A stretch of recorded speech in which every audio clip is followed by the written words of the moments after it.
So, as a public prosecutor, I am expecting a lot from this convention and discussions which are deliberations going on. As to the several biological aspects issues, where first my interest is that any biological issue shall have conformity with the local traditions and the rights of the people, and the recommendations which may be given to the approval of the convention shall not be ignored the local rights of the tribals, or for example tribals or the persons who are depending on their livelihoods. You're saying that the rights should not be ignored, but are these rights of these communities and people who depend directly on forests, for example, legally identified and recognized by the government? This is one lacuna on the part of the local governments, that the local government mostly are failing in identifying the entity of the tribals, how by birth they are living upon them. It is their first right so as to enjoy that environment. Any change of any climate or environment, it is against their birthright and human right ultimately. As a resource person of anti-human trafficking and anti-animal trafficking and wildlife issues, my experience is that the conservation shall start from the community people. If it is guarded by the community people, it will be very good protection from the traffickers. What I aspire from this convention, the community shall be involved, recognizing their rights and also allowing them to enjoy their own environment, and giving some more responsibility to them to take up the conservation. Interesting. Tell us more about the anti-animal trafficking, that the area that you have worked in.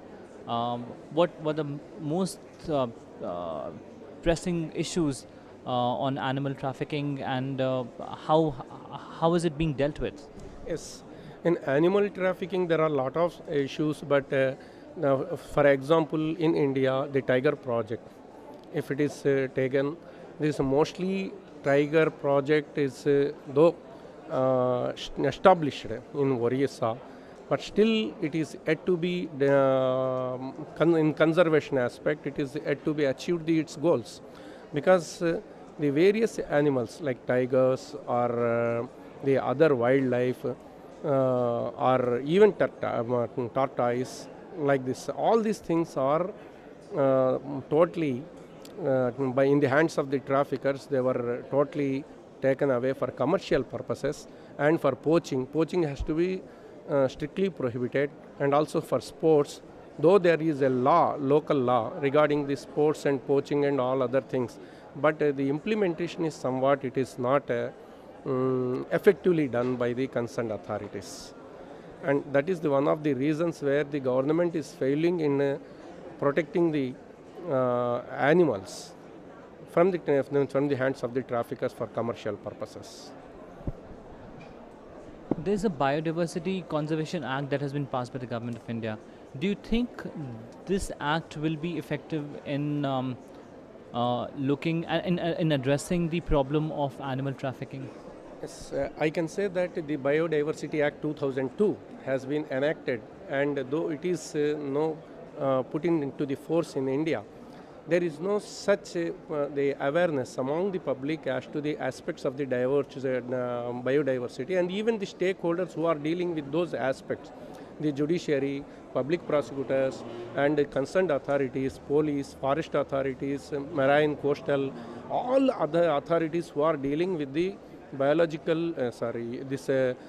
biodiversity issues and conservation, development, and all these people are totally not having the use of those laws so as to regulate, to protect the biodiversity for the benefit of the general public, and not using those provisions effectively while prosecuting the traffickers or the wrongdoers of this development or conservation activities. That is one lacuna.